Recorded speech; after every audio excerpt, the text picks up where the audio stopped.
Recording in progress.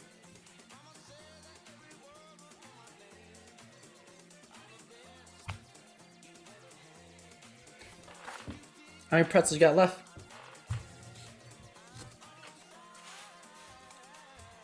Can't hear you.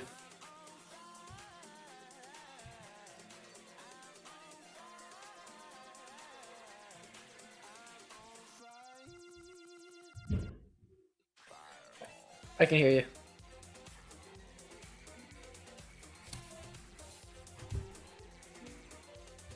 Oh. My bad, my bad.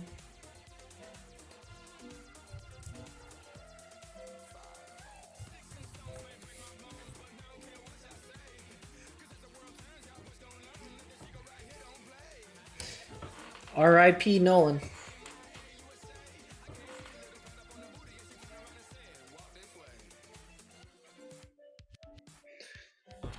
Are we setting up a dedication?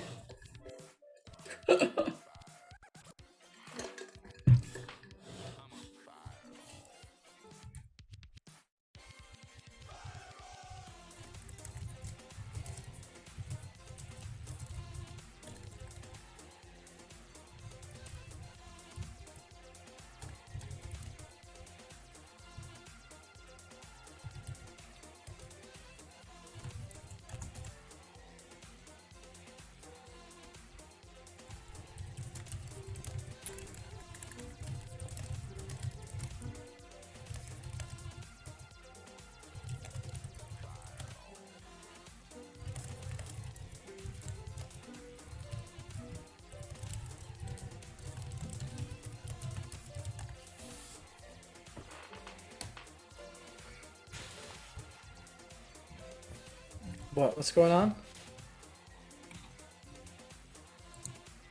I do.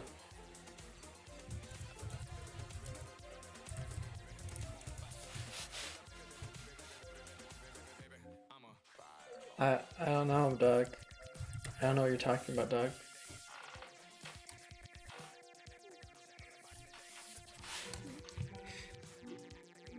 Where's Zephin?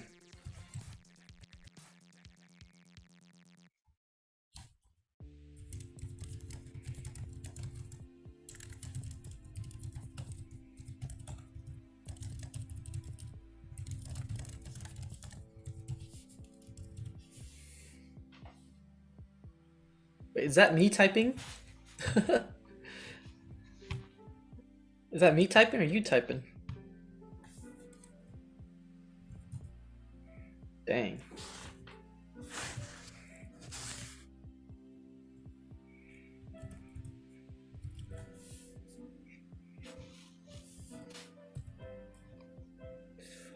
All right.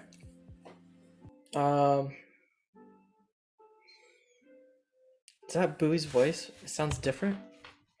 Uh-oh. It's the same mic. Marker, how is it different?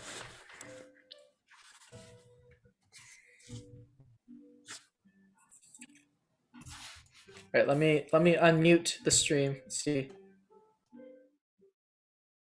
Yeah, it sounds whiny as normal.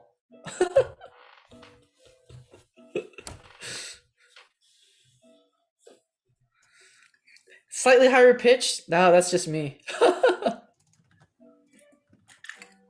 Well, Zephin, you're our audio person. Do I sound normal or what? Yeah, you sound very normal to me. That's what I'm saying. Just the usual balance of like obnoxious grating sounds. Wait, hold on. Can you hear me? Can you hear me type? What? Okay, let me move my mic, see if it makes a difference. It's not that bad though. It's not like the table shaking typing. Oh, really? Yeah, it's like I can hear the actual keys. They're pretty quiet. Okay, I mean, I'm now using my laptop keyboard, so. It's ASMR typing, exactly. All right, that's fair. That's fine. I think people like that. It is pretty, satisfying to hear the keystrokes when you're like coding. All right, are we ready to get started? Let's get started. All right. So dark this year, we're good. All right, AKK, what you been up to, man? Vidya, don't you have schoolwork to do?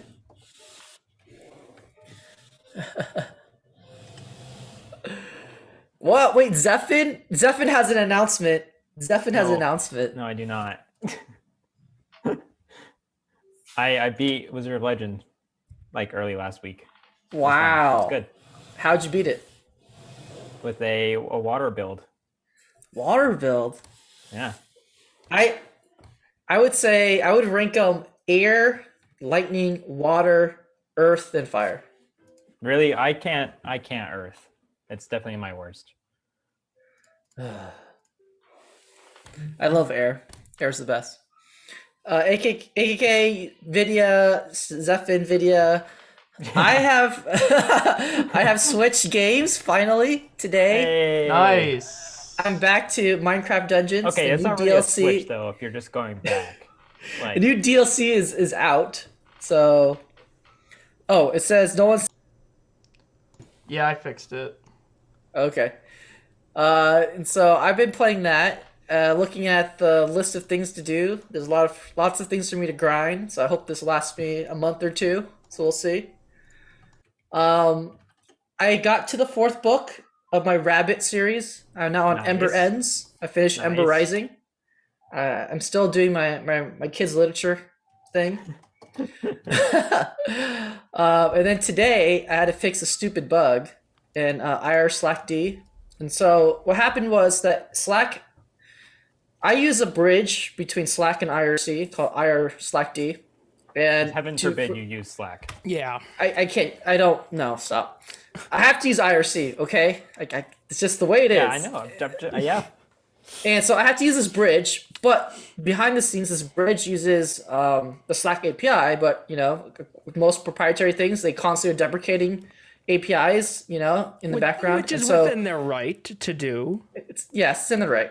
And to be fair, they gave us notice for like a year. So, anyways, well, apparently they turned off the API this morning. And so a couple students were DMing me, and I was responding to them. What I didn't realize, because they turned off the API, I can receive messages like DMs. I cannot send them. Oh. And so I just ooh. happened to look at the web client that when a student was messaging me. I'm like, where'd my messages go? And I realized that I didn't respond to them for like 5 hours. So I feel so bad. So I'm like, I answered them right away. I try to answer right away. It's good that you check the web client though, Yeah. because you could have had that for days and totally not I know. noticed. I know. And it's just like, oh my Like, god. students really aren't responding to me anymore after I give them a response. I felt so bad. But fortunately, I found a PR that someone had worked on fixing this. And then, but it hadn't been rebased yet, so I just got the PR, I rebased it, and I just told the main maintainer, yo, I test this out, we really need this, it looks like it's working.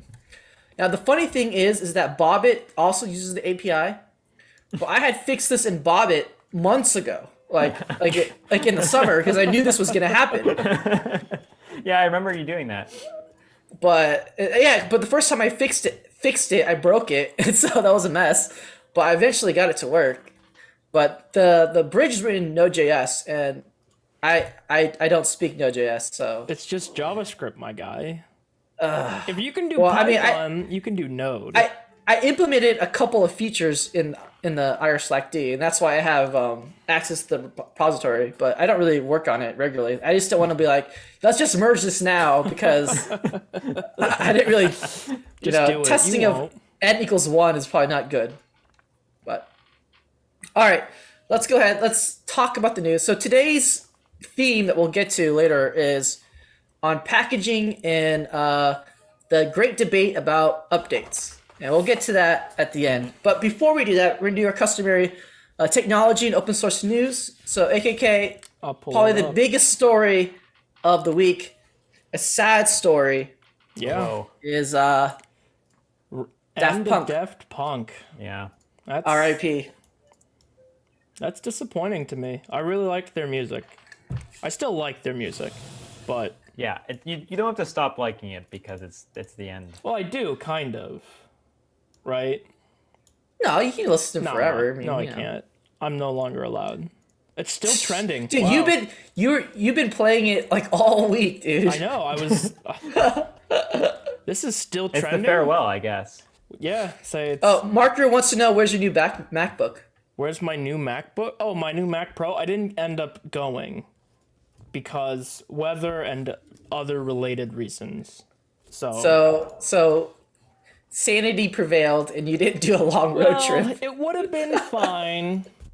I agree, but the guy was like, "If you come, I'm not going to sell it to you." So I'm like, "Okay." So now there's no point in going at all.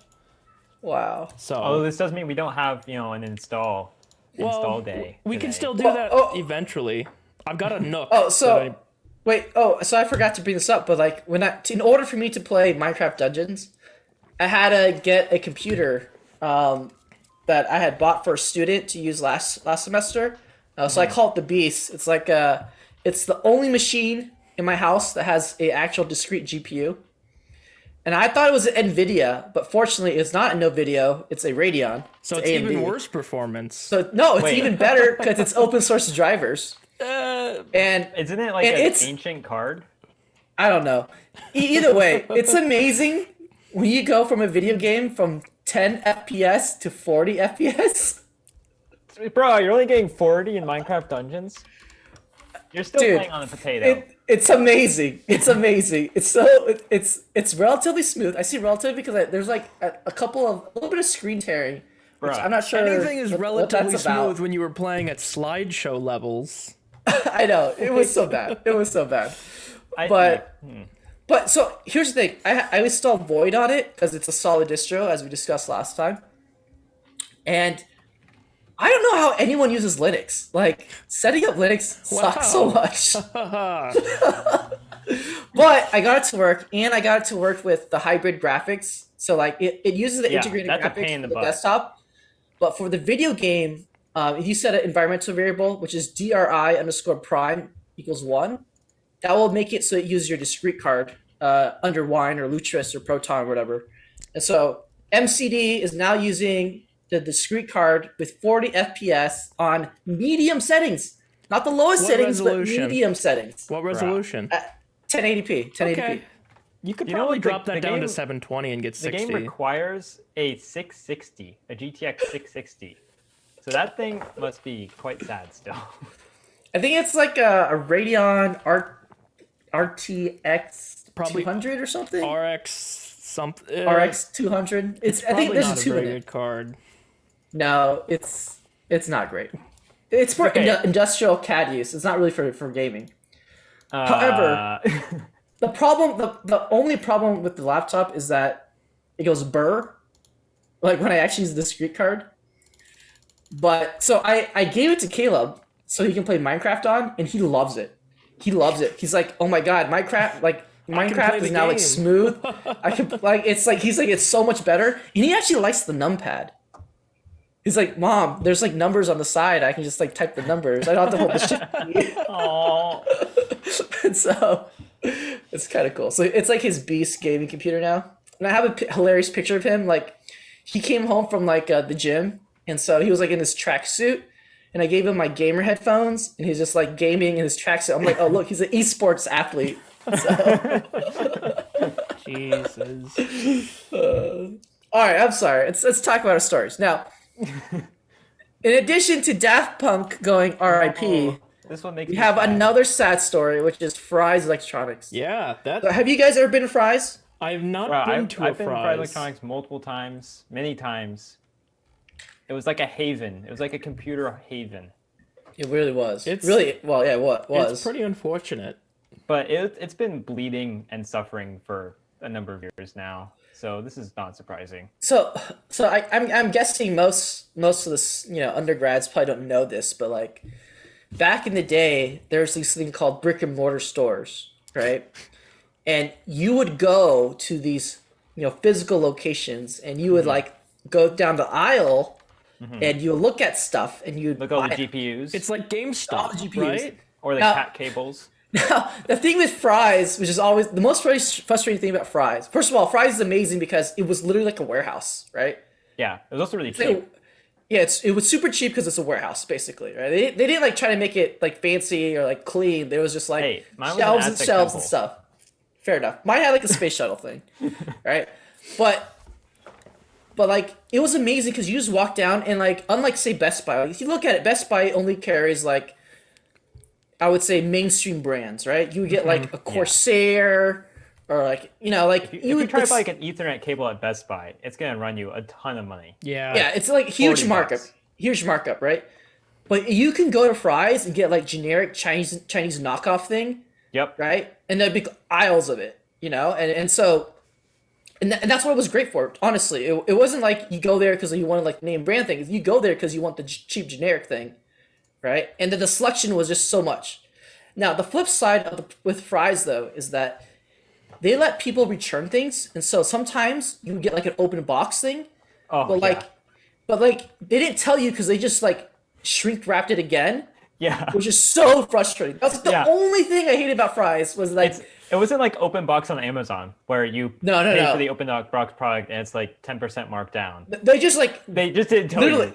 they didn't tell you. They just put it back on the shelf. And you come back and like, wait a second, this hard drive is not what I actually bought. So Yeah. I think there were like stories where like there were like bricks inside of like boxes because people just replace them with random stuff. But Yeah. But they but also no, match prices with like everything. they did. So if you like look at this Amazon listing, they'd be like, oh, okay, and they'd match the price to that. And so like the big advantage of Fry's, at least for me, was that this is again before like you had Newegg and Amazon, but even once those places existed, like the nice thing about Fry's, at least when I was in California, was like I could drive there a day of, get it for about the same price, right? And this is before Amazon had Prime and next day shipping stuff like that. Like if I'm building a machine and I just really need a component, Yeah. I just went to Fry's and it was Or if you need like a cable or something. yeah. And Yeah. so I guess today with next day shipping with Prime is not a huge deal. Some places still have Micro Center. Yeah.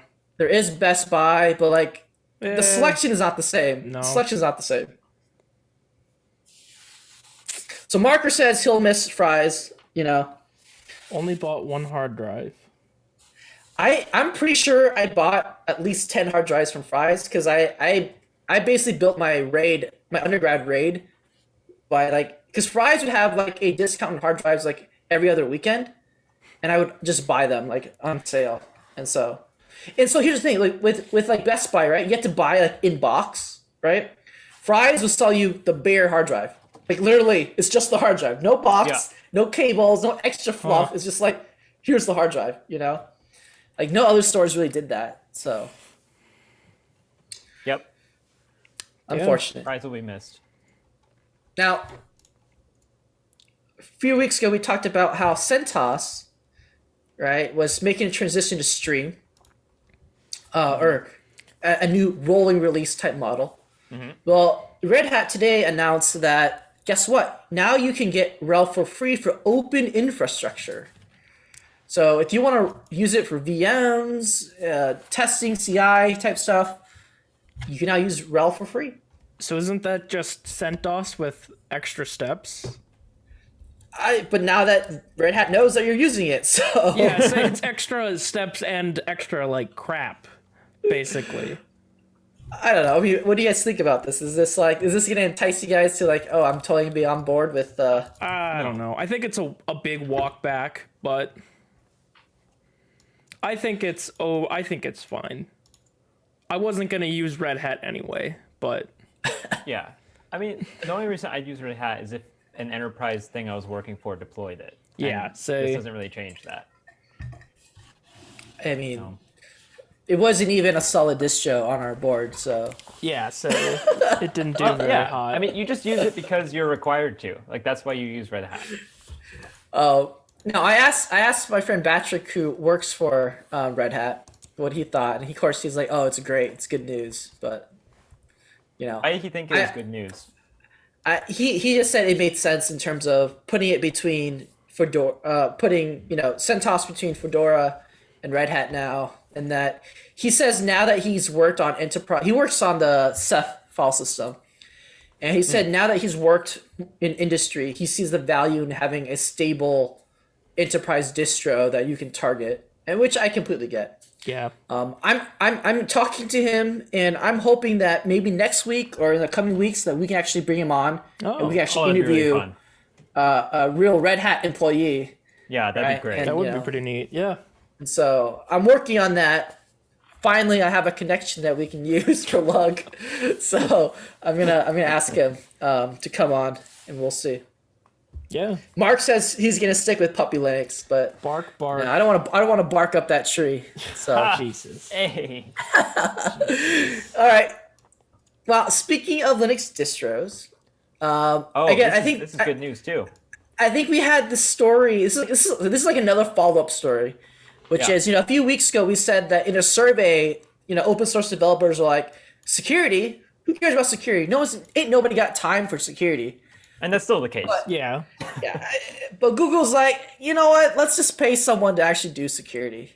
And so Yeah. Google is now funding 2 developers Two. to do this. Now, it doesn't sound like a lot, but it's usually, you hire certain people in a position of power, right? Yeah.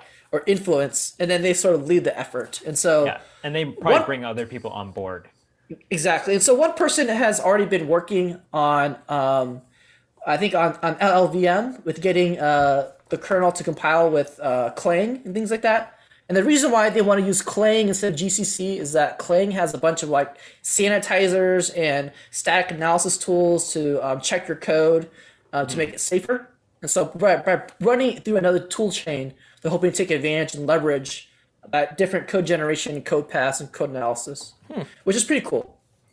The other person they're hiring already has experience working on hardening the kernel.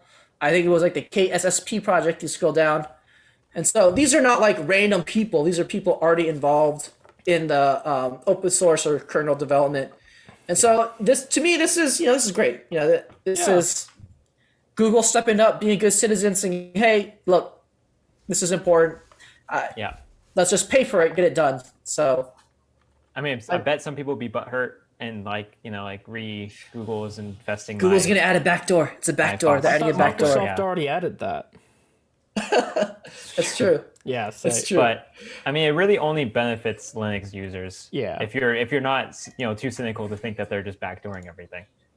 I mean, I think that the interesting thing is it's so tempting to be like, oh, Microsoft is bad, Google is bad because of what they do in another segment, right? Yeah. The reality is these companies are so big, their left finger has no idea what the finger next to it is doing. Like they just have no idea, right? It's just Yeah. it's the same hand, but it's like different fingers. They have no Yeah. idea. I mean, they're also corporations formed of lots of people. You Exactly. just kind of forget about that when they're that large. like Microsoft is actually a huge contributor to open source, both in terms of money and code. I mean, they own GitHub, for instance. So and Google has been a huge contributor to open source for a long time, regardless of their services and products and their data privacy stuff. They've been a huge contributor to the community. So Yeah, and they have the funds and resources that make valuable contributions. now, speaking of valuable contributions, Firefox is not 86 one of them. is out. One of them. So Wait, I I think forget. the highlights of this are what video, picture in picture. Multiple pictures some- in picture. Okay, multiple Ooh, pictures picture and pictures. in picture. And then they also Yeah. have this new separate cookie thing. I think Safari know. has this. Do you care about this? Yeah, AKK, are you switching from Brave to Firefox now? Never. I probably will never personally use Firefox again for my day-to-day browser.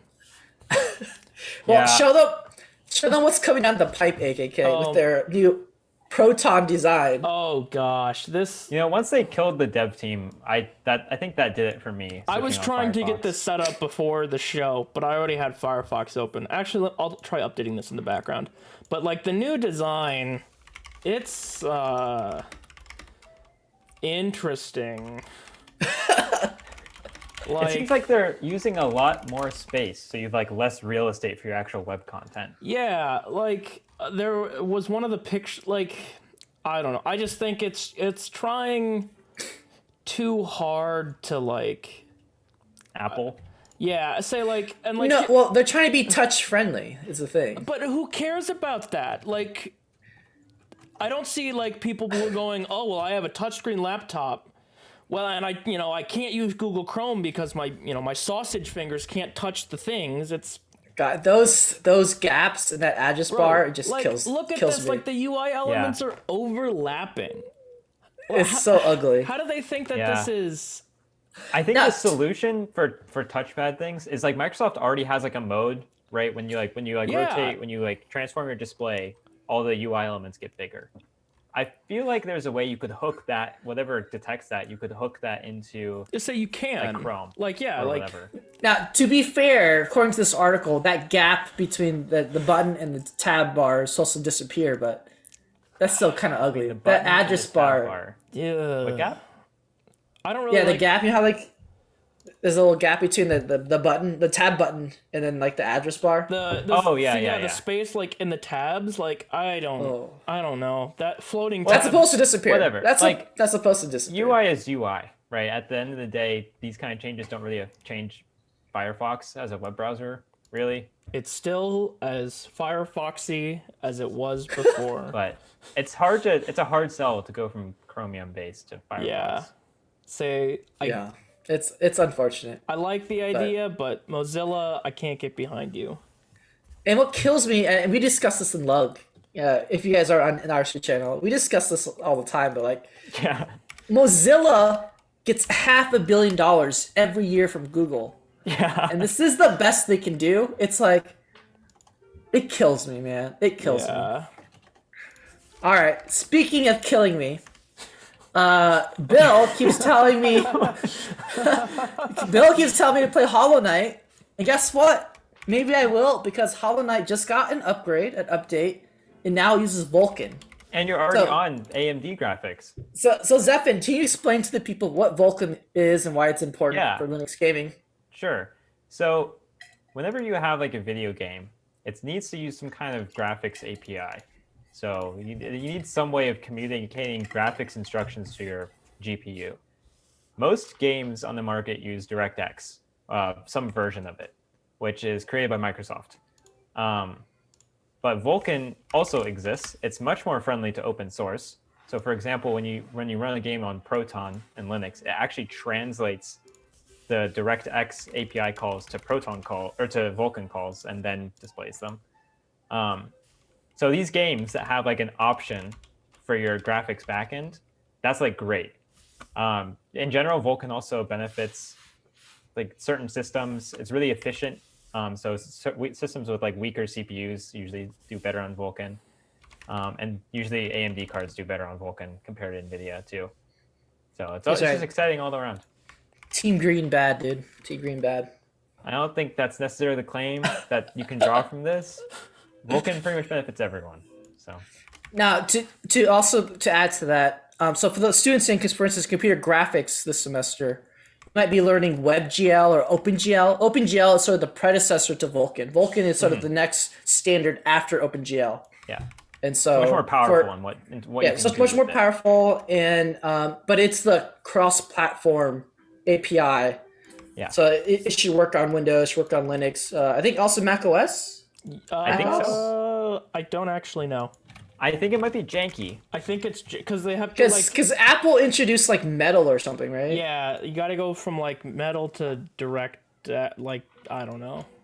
I think people. Yeah.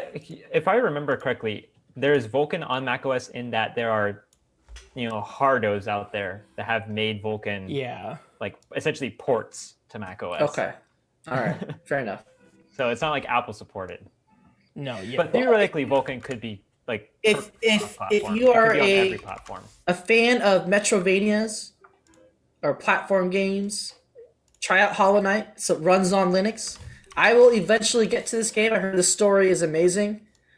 But I just Natively don't. on Linux, I actually. just don't want to potato it and have people bully me. So, I'm just a simple Minecraft Dungeons Blizzard of Legends player. We should get you So. one of those desktops from like the surplus, I'm gonna just shove an actual GPU in it. Yeah, like I have a desktop. I remember we tried to shove a card into Xavier, and we realized Yeah, it worked, and you're like, Windows, and then you got rid of it. yeah. Yeah, I can't do Windows in my house. I have principles. But now you could have kept it, I guess, in your house and put. Now that Linux gaming is more of a thing.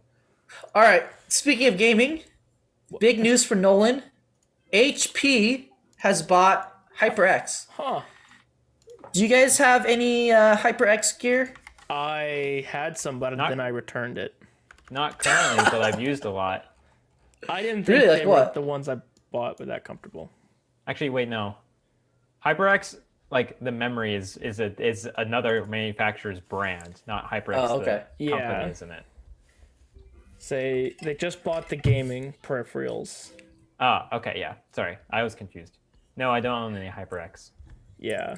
I mean, I what I think is interesting is that a lot of the more traditional, HP, Lenovo, Dell, PC manufacturers are really investing into the gaming market. I think what they're seeing is that for the desktop, right? Like, no one's really going to buy desktops anymore, except for gamers. And so they all have their own lines of like gaming laptops, gaming desktops now, where before that was very a boutique like Alienware or I don't know what's the other one that LTT always shows. Origin PC is big. HP but- Omen, Yeah. say.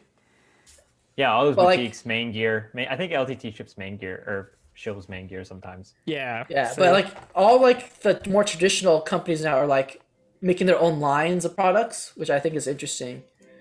So, I mean, I think it's sort of like, how car companies were like at one time all focused on like SUVs. Well, they still are, right? It's like the gaming PC is now like the SUV of the market. It's like where all the action is. So that's kind of interesting. Because gaming as a whole is becoming a really big market share for computing compared to what it was previously. I wonder if that's like also goes hand in hand with like all the streaming and Probably. and yeah, say video it's content stuff. definitely. So, all right, let's get to our main topic for today, which is the update debate. So the reason why we want to talk about upgrades and updating was that Linux Mint wrote a blog post, which is hilarious and sad at the same time. So, AKK, This can you bring website this just up? looks sad. Like So what do we rate? What did we rate Linux Mint again? I don't actually It remember. was solid. I think it was solid. Okay, it was a solid. So let's look at the TR. They thankfully gave us a TLDR. So let's zoom into that and let's check this out. Oh my god. Security updates are very important. Stats tell us Agree. Highly agreed, yes. Stats tell us they're not being applied by all users. Okay. Agreed. And then apply updates right now. Okay. Okay. And then don't run an end of life version of Linux Mint. All right, now scroll down. They have some very, very interesting / sad stats. Can you scroll down? Oh, they have like Okay. actual All that statistics. very easy to agree with. Yeah, but you gotta scroll down to see why they said this. Okay. 30%. Oh, no. Oh gosh.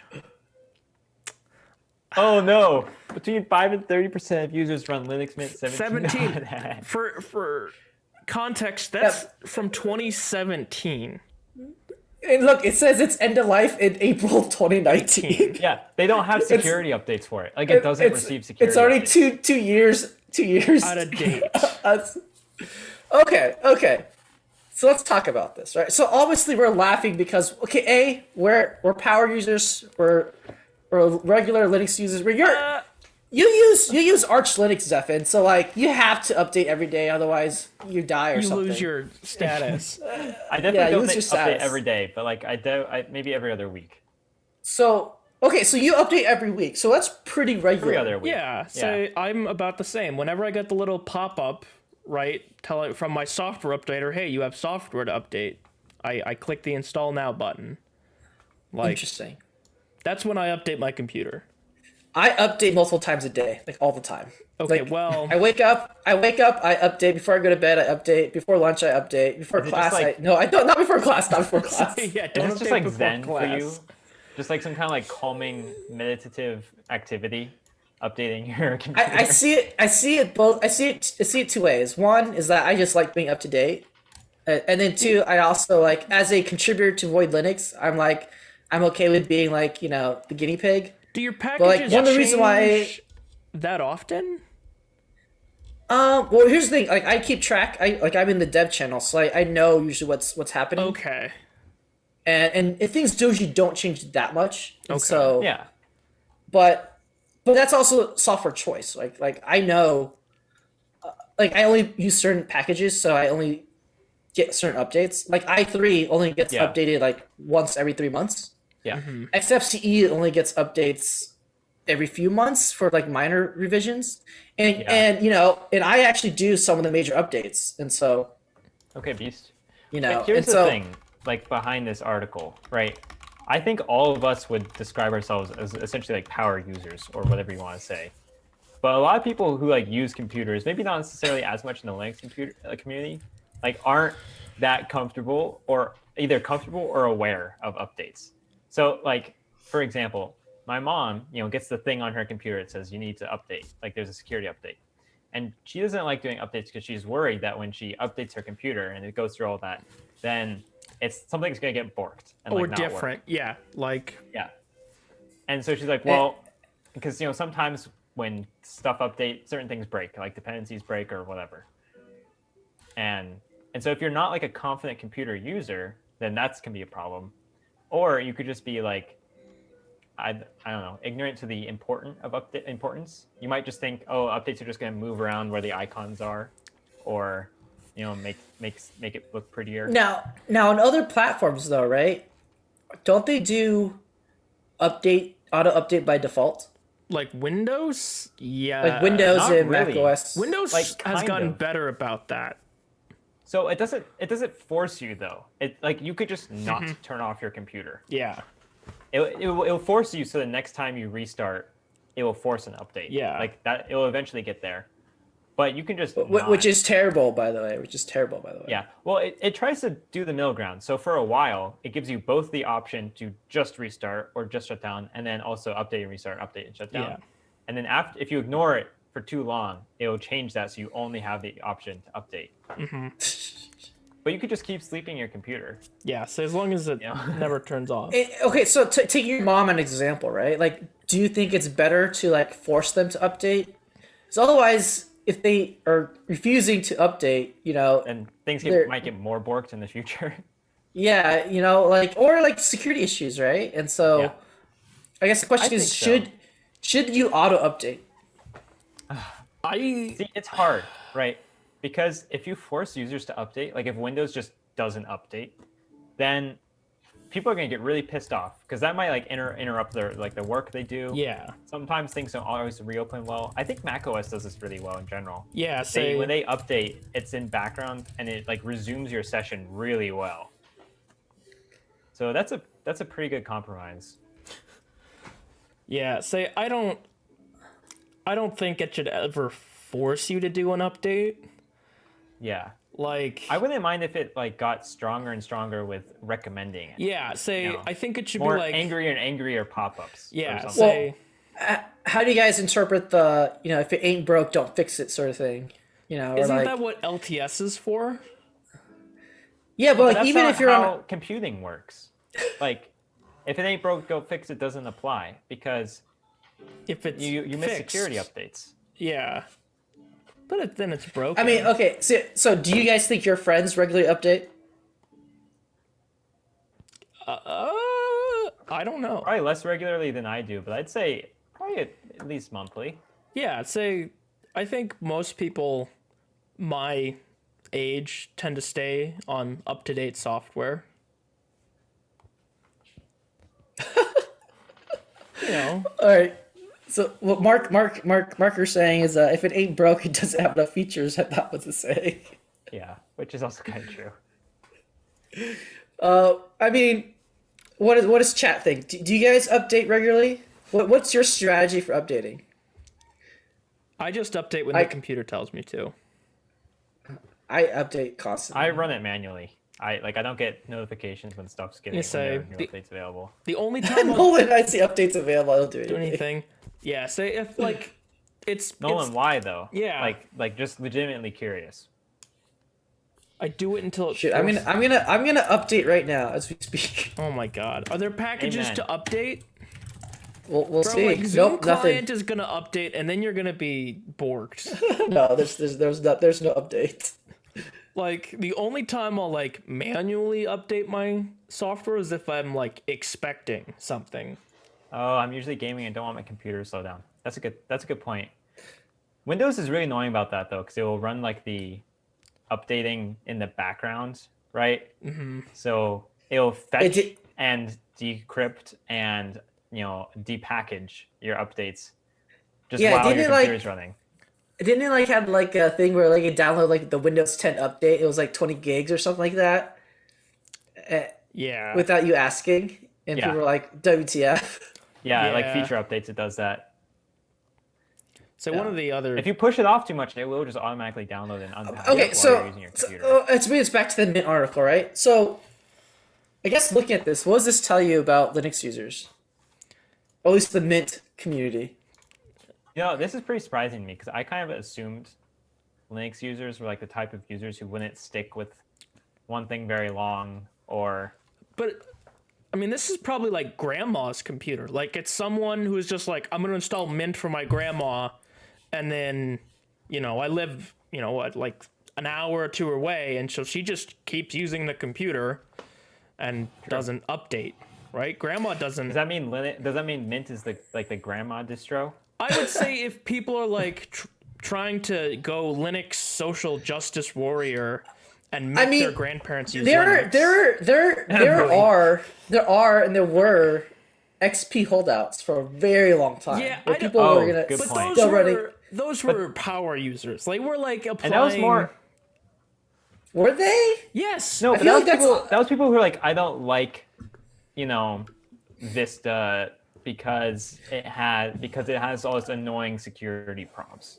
No, And I then was when thinking 7 came out, This was they were when like, like I don't like Windows 7 because No, because I'm thinking my Unfamiliar. mom and dad. My mom and dad had an XP machine forever. Well, see, yeah, but that's just Forever. like negligence.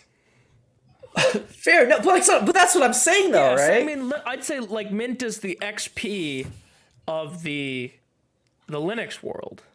Isn't that kind of in a weird way kind of a good sign? It's like you just have like normal users that is a good sign. use this. I don't think that normal people are installing this themselves. I think it's it's someone else is installing it for them, and they just are like, I can use the internet. Inflicting it on them. Yeah, say like I would never personally invite another member of my family or anyone to use Linux because then I'm expected to help them. And that's why I'm kind of Marker- expected to help with tech regardless. Yeah, I am, but it's like, oh, it's that stupid Linux thing you put on my computer, not touching it.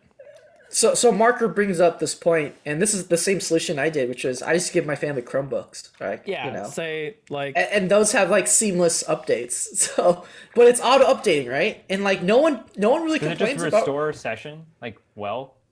I think it's like your phone. It does like an A B thing. yeah, Like installs update in the Oh. A partition, and then it switches to the B, or vice versa, something right? like that. Interesting. And so, that's how your phone does it. So, Yeah, at least my phone. Well, it's iPhones also do a the same Pixel. thing, but And so that's the way I got around it. It's like, okay, my parents can have updated computer, but it's just a Chromebook, yeah, say Right. all they need to do is use the internet. Like, and they don't even think about it. It's just automatically updated. yeah, Yeah. But I mean, that seems like the ideal solution if you're going to be giving someone like a computing experience and they're not very computer savvy. Like the. okay, so what would you recommend a student if you had to tell students, this is how often you should update? What would you tell them? I'd say monthly.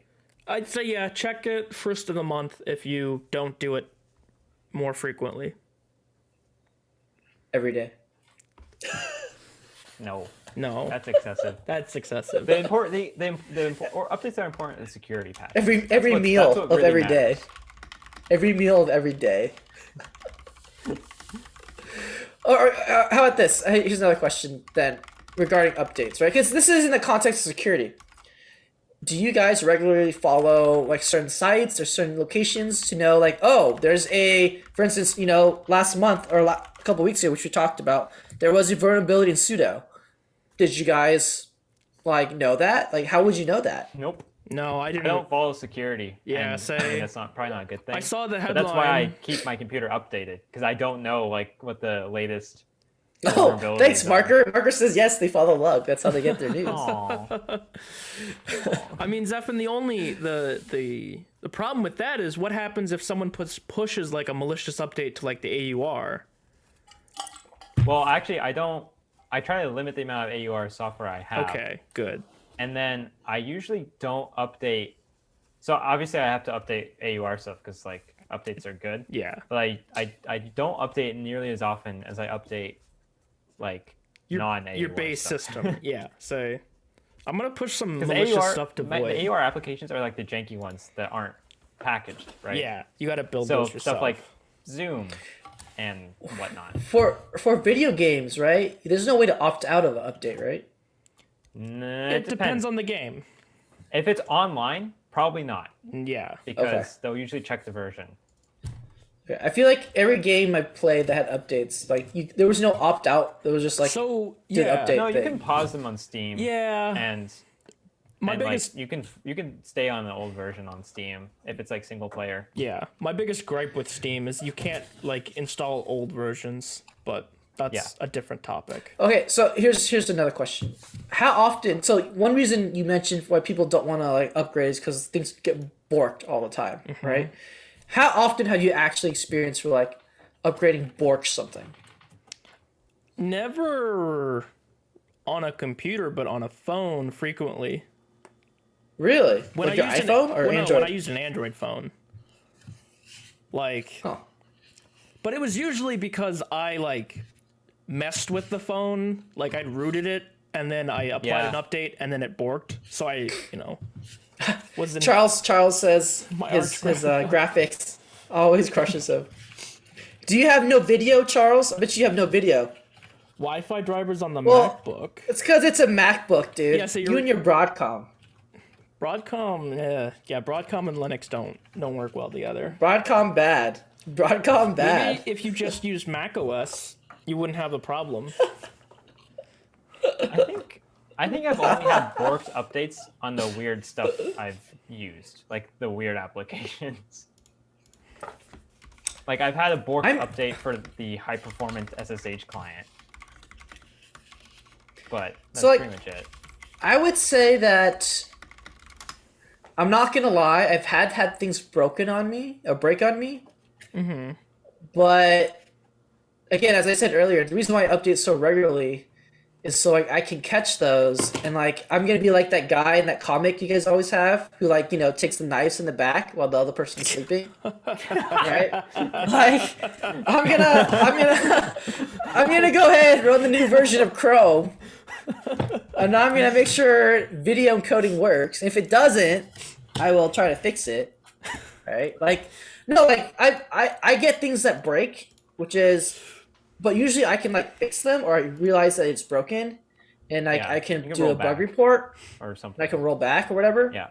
Like I've had a number of small little breakages, but like I'm confident in my ability to either work around it or fix it. But I'm just saying for a regular user, like they probably would not do that. Yeah. And so I agree Yeah. with you that you should not update every day like I do, like a madman. But one way to contribute to your Linux distribution or to the community is to kind of be like a beta tester. So I'm just trying to do my part, But so one recent thing that I've been dealing with is that with kernel 5.10 of Linux, for some reason my screen will flicker like crazy, and it drives me insane. Like I'll just go black, like in and out, in and out. Has nothing to do with CPU usage. Has nothing to do with what's running. It just will randomly do it. So I had to I downgrade to understand 5.4, and so, which is fine. 5.4 is LTS, but again, it's sort of like if you're a regular user, and so on Arch, they force the users to 5.10 if you're on the LTS Yeah. package, Yeah. and so now people on the forums are like, WTF, things are flickering all over the place, and like, how do I fix this? And I'm like, well, that's the thing about Void, at the least, is that you can pick which version of the kernel you want, and you can stick with it. And so I just use 5.4, but so things do break, right? I mean, but that's sort of the nature of software. I think people like look at LTSs or stable releases like, oh, nothing will ever break, but like, Yeah, they get that's really not really salty when something true. does break. It's not true though, because like things do break all the time, but like you have to mitigate or work around them, Yeah. and someone has to put in the effort to do that, The point of like the LTS is not that the software will not break. It's that theoretically it'll cause other things to break on it less frequently because you're not like changing the feature set. It's usually what I get out of the LTS. But also means, like, as Mark says though, or alluded to, if you're stuck on LTS, that also means that you're stuck on an old version of that software, and there might be like a fancy new feature, like say in OBS, that you can't take advantage of. Oh, thanks for the text. I just noticed it.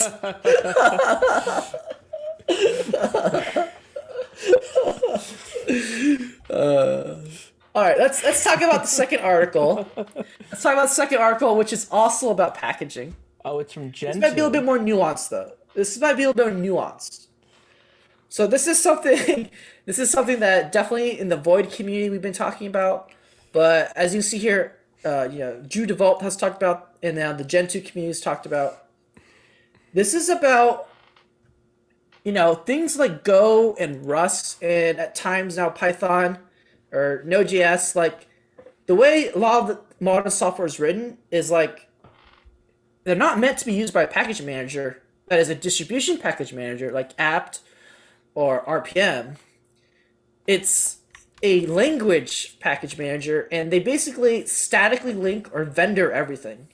And I think as a developer, you kind of like that because like you don't have to worry about apt or whatever. You just like do npm install and it's all there, or crate blah blah blah, right? Or go build and it does the thing. But like if you're trying to build a package to give to end users, it kind of sucks. Because the way these tools work is like during the building process, it actually does a git clone or a fetch on all these different softwares, right? And like you don't know which version is which. And if there is a vulnerability in one package, right? Like on a normal distribution, as we'll talk about in systems, if you're in systems now, or if you take systems in the past, with dynamic linking, right? You update that one library and everything gets that update. But because these are all mostly statically linked, you have to recompile every single program, which really sucks, right? So Charles, you are a professional developer. How do you feel about vendoring and like crates and junk like that?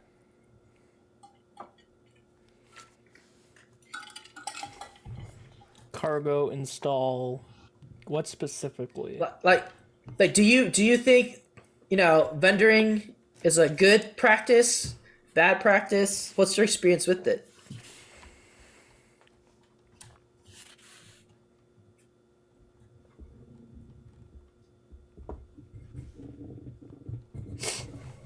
Like when the vendor controls. No, like it's like if you have a piece of software, right, and you have a dependency,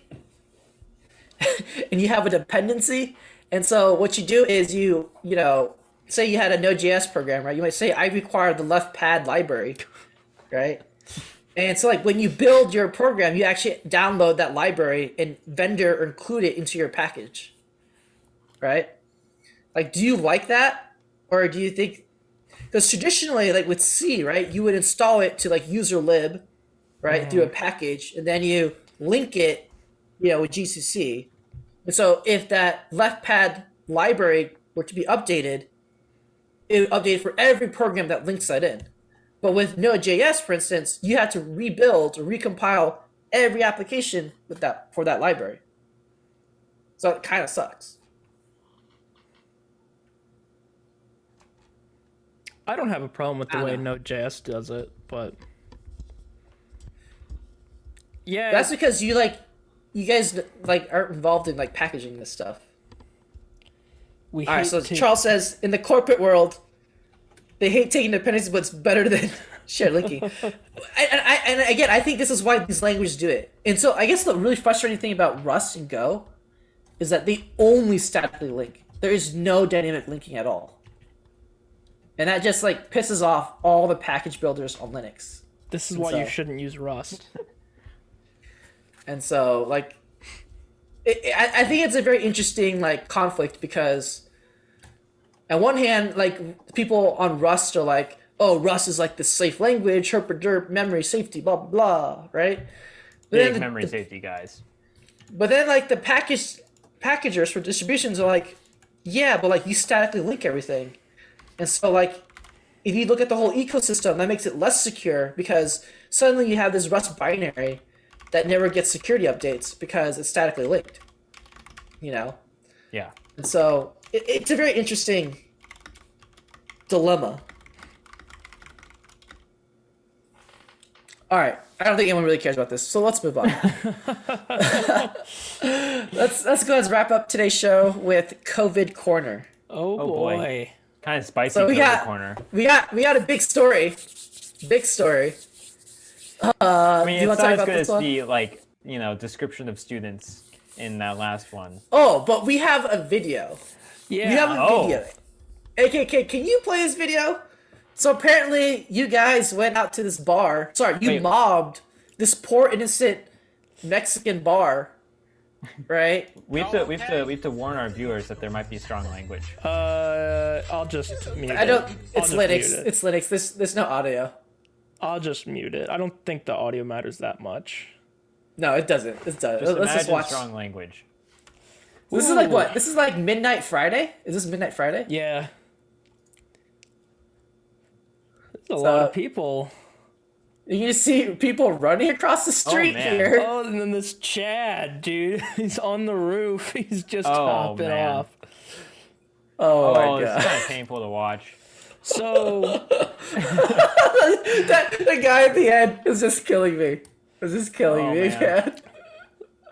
so do we have the link of the statement that the restaurant put out in this? It might be linked in the South Bend Tribune. I don't I think don't it see is. it. But from what I Okay, so the restaurant released a statement, and they just kept saying like they were mobbed by it these wasn't students. our fault. There were no events Yeah. happening. Oh yeah, Yeah. say. But apparently, from what I've heard on the street, is that the restaurant was selling $20 margarita pitchers to people without real IDs. I am not buying for a second that the this was restaurant an isn't in it. unplanned, Yeah. unintended event. Yeah. Say But especially the reports of how many people were there, it doesn't Come on. seem they all possible. just showed up. Yeah, We don't think know. about any restaurant or bar you got to. There is a door, and there's someone in front of that door who says you can go in or not. Like, are you telling me 300 people pushed over that person and ran out all in? You know, Yeah. come on, come Yeah. on. So Don't, not only don't that, do but this. yeah, there's a lot of people there. Not great for the Rona. But $20 On margarita Rona, pitchers, what's though, that? Our This class problem we keep facing. So we had the Finnies thing. Now we Yep. have this. Noobs, yeah. This is say- not. It's not looking good for us. Hey man, Not what's looking our good. what's our thing looking like? Yeah, let's bring up the dashboard Oh, here. yeah. nd.edu. Yeah, let's see how we're doing. I bet dashboard. Oh, only 37 today. So after we went up in daily cases, it kind of looks like now that's just like our new norm. Yeah, so yeah. that's our Kind of running sad. average. It's just eh. Now we do want to point out that Nolan is one of these dots. Yeah, So, Nolan. What the heck, man? R.I.P. Nolan. R.I.P. Nolan. Sorry, Nolan. We are praying and hoping that Nolan gets better soon. He is currently in the queue. Yeah. So we hope he gets better soon. Yeah. Now, one reason why people are saying that students are acting out or doing these crazy things is because campus is kind of not great. You want to bring this up, AKK? Yeah, I was this Reddit reading post? this earlier. I don't know. Let's actually open this in a new tab. The top comment is pretty funny too. Let's see here. Oh, well, I need to learn how to manage Windows. Okay, I'm just gonna leave it half width, maybe. So, the gist of this post is that there's Campus life. very inconsistent rule enforcement at Notre Dame with respect to the Rona guidelines. Yeah. Well, it also sounds like the people, there's like people on campus taking it seriously, but like they're living in fear of like getting narked on. Is that true? Like, you guys live in fear of being narked on? I don't live on campus, but do Not you, particularly, Zephyr? but like But you're a dude, so Yeah. dude. say- So the rules don't really apply as much. Say, are there any women in the chat who would like to comment? Are there any women in the You chat? probably could just stop there. I'm trying to be inclusive. I don't know. I mean, this was always a thing in Notre Dame, right? Like Oh, for rules sure, for sure. In women's halls. Parietals did not exist in male dorms. Yes. Parietals did not exist in male Yeah. dorms. So I know in Balmer there have been a few people who have gotten cited for breaking Rona guidelines, like having guests in their room or stuff like that. But it's like I don't think there's really been much of anything besides like a few incidents. Yeah.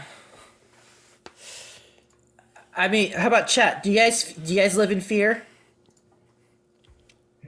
of getting narked on? I don't know. I mean, For the last week, Notre Dame students have accounted for around 4% of all daily COVID cases in Indiana. and 41%. No, you got to go down. Oh wait, did they update it? 41%. Of St. Of all Joe cases County, in St. despite Joseph's County. making up 4.5% of the population of St. Joe County. Notre Dame students Oh, that hurts. say It's a big yikes. that is It's a big yikes. yikes. I'm a hermit, so no. And this sounds right too, because my wife's been like, "Did you know Notre Dame's like kind of like Messing Terrible. things the up. numbers up in Indiana?" Say we're pumping it, dude. I mean, the bolded beast's got to migrate, man. That's all I'm saying. Like, I think there's some stuff on this post that is pretty understandable. They talk about how freshmen don't have friends and feel lonely. yeah, That makes sense. That makes sense. It's really hard to make friends when like you can't during COVID. see their faces. Yeah. Hey, you Siri, can't like stop. see people or see their faces. Why you can't did do it- like typical social activities. Okay. I feel bad for students. Like, Yeah. I don't know. Like, on one hand, like, I don't know if I can talk. I shouldn't talk about this. I don't want to get in trouble. I don't want to say it. Say it. But Nothing's gonna happen. well, let's just suppose there was. So actually, I was gonna bring this up at the beginning of the. I was gonna bring this up at the beginning of what we did this week, and I'll bring it up now. Like, I was really happy today, and not because I was playing Minecraft Dungeons, which I was. At 4 times. Not the because FPS. I got like 500 gold, but that's a different story. Okay. I was really happy today because, for Hackers and Bazaar, which is the other class I teach this semester besides systems, we got to meet in the Commons for our presentation, Yeah. and it wasn't like ideal like what we've done in the past. Like in the past, I would bring Yeah. food and drink, and we would chill. But we got to meet, and people got to talk to, you got to see each other, got to talk to each other, and like we have photographic evidence which we will not share, but it just felt so good. It just felt so good because for the first time in a really long time, but a really long time, like in over a year, I felt like we had a community again. Like, like people were talking to other people about technology, about computing, and they were excited learning. about what everyone else had done. Yeah, and the thing is, I wasn't the only one. Like a student after class was like, "Wow, this must have been like what the homebrew computing club was like." I'm like, well, exactly. That's the whole reason why we did it this way. Was to replicate that feeling of community. You know. Yeah, and everyone did very different things too. So there was a lot of. Oh yeah, like I'm gonna make a gallery, and I hope to share it in the Lug channel later this week. But we can bring it up maybe next week too. But like. These weren't like a crazy like enterprise project, but it was just like cool little hacks. Like one group, which was shared in the Slack channel, like did an obfuscated encryption program where like the program looks like a literal lock. Yeah, that was really like, cool. And you change the appearance of the actual program. You change the appearance of the program and it unlocks it, which is hilarious and no practical use, but it was awesome, right? Like. It was just so nice seeing students do cool things for fun and then be able to share it in the community. And they were motivated to do their projects because it wasn't like just something that a teacher bestowed upon them as like, you got this is to required. Pick. Yeah. It was, hey, do something that you find interesting. I mean, like AKK, Mike here, for instance, I thought had one of the most ambitious projects, which is he wrote a video game for the Game Boy. Like it could run on a Game Boy. Yeah. And that's to me that's amazing. Like I'm actually surprised he pulled it off. I mean, I'm standing on the shoulders of giants. Let's this framework that allows you to write games for the Game Boy. I mean, and it was not without bugs. No. But the fact that like it was a 1 week hack and you got something that ran and it was great. Yeah, and it was playable. And other people could go experience it too. Yeah, exactly. People like literally like you play the controller and stuff, but like, I just seriously in my heart of hearts, I've missed that so much. Like today, like I walked out of that room and I was like, this is why I teach. This is why I do these things because I just love when we have like these moments of sharing knowledge, interacting with people, and it just felt normal and good. And that's what I want for everybody. But like. One of the reasons why we had it in the Commons instead of the Innovation Lounge, which is where we traditionally had it, which has more space, because I know if we went there, someone would have narked on us, and we'd probably been kicked out. Innovation Lounge, they are hardcore there. All of Duncan, they're hardcore. And like again, I don't want to like. I'm not trying to put people at risk. I want to be safe. I just got out of quarantine, right? Like, I'm not in any way trying to like. I'm not saying Corona's a hoax or anything. Well, like, as I started mentioning last week, I feel like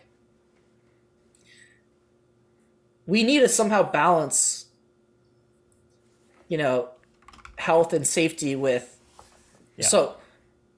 mental health and community and belonging, which is really hard, right? It's I don't think there's like a clear line to say, this is the line, right? But like, I feel like we're really missing out on the moments of like it's heartbreaking to me. Like I don't know any of my system students. Like I don't know their names. I don't even know their faces because they have a mask on.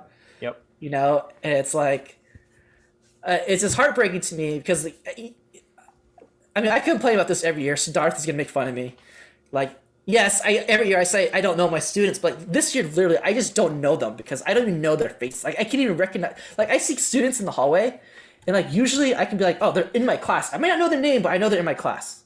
Yeah. I can't even do that. I can't even do that. Like, hi, Dr. Bowie. You're like, oh, okay, you're a student of mine.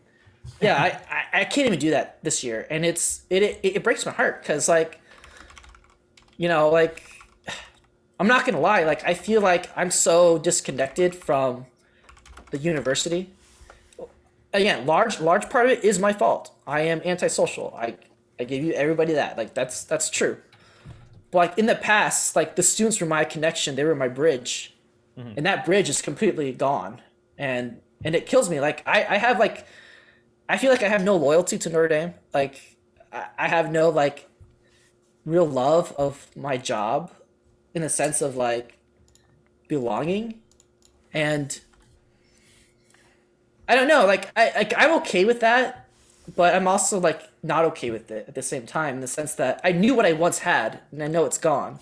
Yeah. Maybe that's just the way things are, but it kind of hurts. I don't know. I mean, I think it's also really important to be aware of like the flip side of trying to of this whole debate, which is like I was in the dining hall a few days ago, and in the dining hall they have people that go through the dining hall and they remind people like to face forward, or if they haven't been eating for a while, they're like, oh, can you put your mask on, while you're not eating. And it's also important, I think, for students to gain like a better sort of mental framework in terms of like what these employees are trying to do, because there was a big group of students near me, and they were kind of corrected by an employee a few times, like, oh, can you please like face forward, because they're trying to like gather, kind of like closer and closer while they're eating. And when this employee left, like for one of these times, they were just like railing the dude, like, oh, they literally said, oh, this bitch, he what's his deal? And I don't think that definitely doesn't help, like in terms of like mental health and all of that, because at least at that point you're also like you're making an enemy of like Rona too. Yeah. So I think it's really hard. There's a lot of things that people are feeling frustrated with, and there's obviously the lack of like social interaction. But I don't know. It makes me sad to see that some of the policies that Notre Dame's trying to put in place, while yeah, they're really annoying, because like you can't interact with your friends as easily. Or if you're in somewhere like the innovation, if you're in like Duncan and you're trying to sit with someone you live with, right? They're going to tell you, oh, we can't easily tell who lives with who, so we're just going to tell everyone to be apart. So it's really sad to see people get like that kind of like anger for some of the systems that are in place too. Yeah, I mean, I don't blame people trying to enforce the rules. Like, that's I don't either. their job. That's just their job, Like, yeah. I'm just saying, like, again, I'm not saying that we shouldn't have policies and we shouldn't try to be safe. Oh, for All sure. I'm saying is, like, I think that if we're gonna live with this, we really need to live with it. Meaning that we have to find a better balance, because there this needs is to not be some place where there's respect for the rules, while also, I think, actually, honestly, I think coming a place with more respect will get us farther in terms of being able to have like these social events like Hackers today. Yeah. Like Hackers today, obviously the goal was not to break Rona rules. People were still wearing masks. They were still being distant. But it was to it was trying to, fit what kind of social interaction we can have in the framework we currently have. Yeah. Yeah, I mean, it wasn't like we all took off our masks and we're doing shots, Yeah. We were all wearing our masks, right? There were hand sanitizer there. Like, we did our best. I'm just saying, like... Yeah. But, like, there is something special having people in one place, being able to talk to people. Like... You really can't replicate it with a Zoom meeting, like a Zoom presentation of people's projects. It would not have been as someone who is antisocial, who would rather sit in the corner than talk to anybody at a party, right? I have learned the value of human interaction. Amen. Amen. Like, I'm not saying after this I'm gonna be like, let's go party, but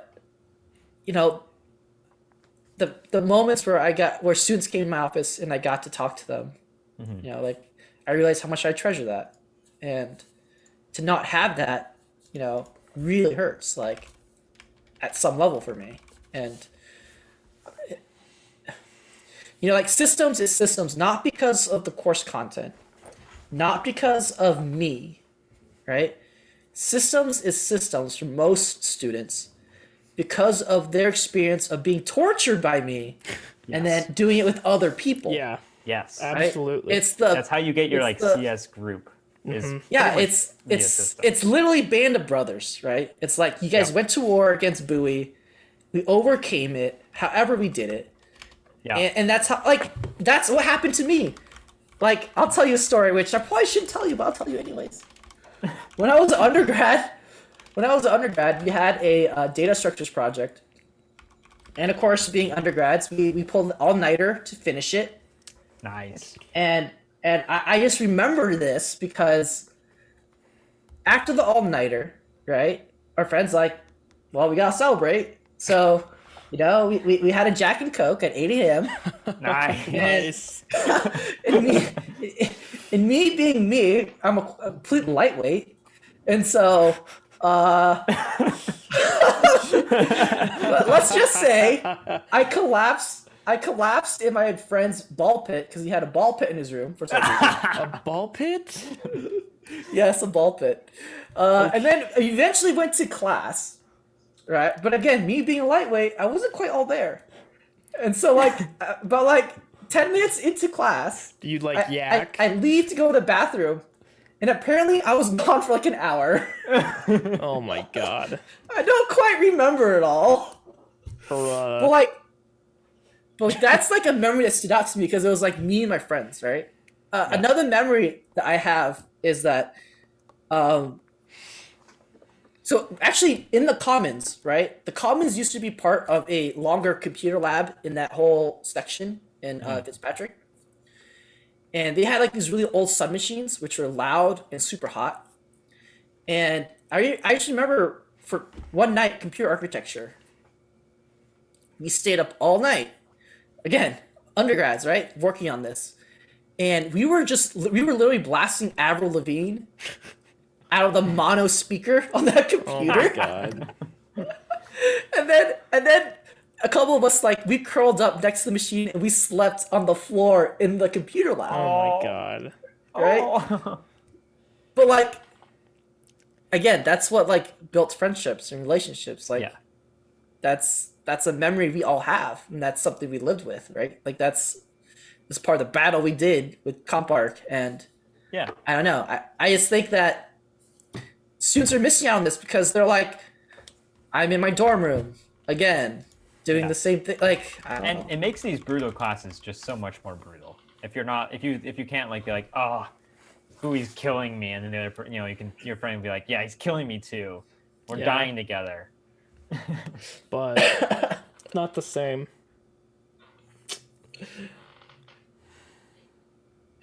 Oh, Marker said antisocial at a party. Well, Marker, I have a wife who makes me go to things. Did she make you go to things? Literally, recently there was a birthday party for the kids, and I didn't want to go, but I was told to You're go. such a good father. And so I went, and I made small talk with the other father there. Wow. So, The singular other Listen, father. It's thanks Yeah. to Jen that Bowie has, Yeah, at is least that the my- bare minimum Yeah, what of was his social name? ability. his name was Lloyd. Lloyd. He works in the law school. Oh, so it was a Notre Dame thing. It's really funny when I was in Eau Claire, my wife told me to go. She was going to mom's groups to make friends and stuff, and she's like, "Why don't you go to a dad's group?" Dads I'm like, do "I don't want to that. go to it." Do dads I'm like, do "Well, that? they had a dad's group," and I'm like, "I didn't want to go because all they can do is talk about baseball, and I hate baseball." So that was my excuse. I would want to talk about computers and Linux and stuff. That's my excuse for pretty much most social events. It's like, you're gonna talk about sports, and I want to talk about computers. Yeah, say. I mean, I like sports, but I just knew that in that location they would want to talk about baseball. I'm like, Yeah. I don't do baseball, so that was my excuse. But I don't know. All right, I think All right, I think should we we start said wrapping it enough. up? Yeah, say. I think I've said enough incriminating things. Just to be fair, I saw this question earlier, Marker. When Bowie was an undergrad, he was over 21.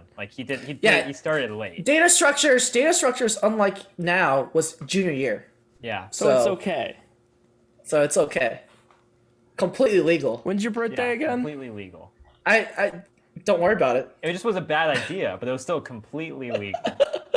God, I drank so much during data structure. Yeah.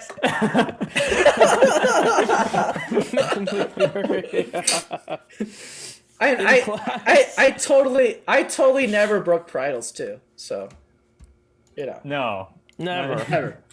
Never mind that you got engaged at Notre Dame in undergrad. Never mind. No, that's fine.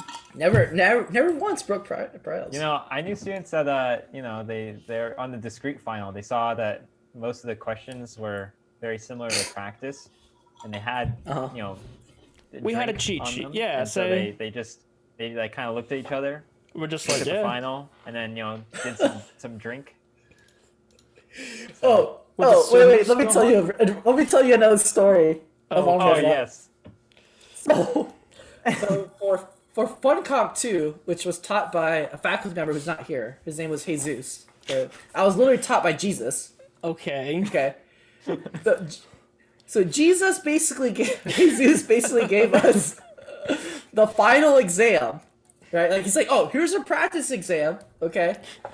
And so of course we all did it together, right? Yeah. But then it was open book you. and open notes. So what do you think we all did?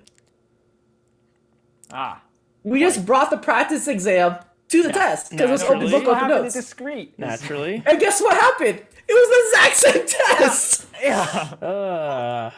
This is what I'm saying. This is what happened discrete, and that's why these students who brought the drink to celebrate at the end, like they're gonna do like the last 5 minutes of the exam, they just started with it because we Why have not? the answers. Yeah. But like, whose fault is that? I don't think that's the student's fault. That's your fault. Right? You're right. No.